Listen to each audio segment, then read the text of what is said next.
Kilos protesta ng LGBTQ+ sa Recto na uwi sa tensyon.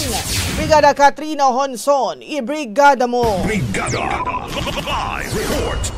Nagkaroon ng tensyon sa pagitan ng mga LGBTQ+ advocates at mga pulis sa isang kilos protesta sa Recto Avenue, Maynila kaninang umaga. Ito ay matapos sinarang ng Manila Police District ang mga rallyista gamit ang yellow barricade habang patungo sa Menjola Bridge.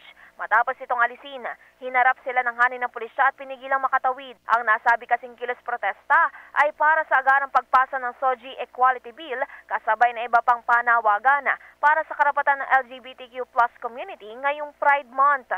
Dahil sa protesta, pansamantalang isinara sa motorista ang bahagi ng Recto Avenue mula Loyola hanggang Menjola na tapat ng University of the East.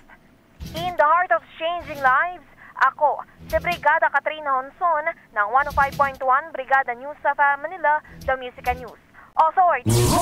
Ang bahaging ito ay hatid sa atin ng Guard C Plus with Zinc Capsule. Always protektado ang kalusugan.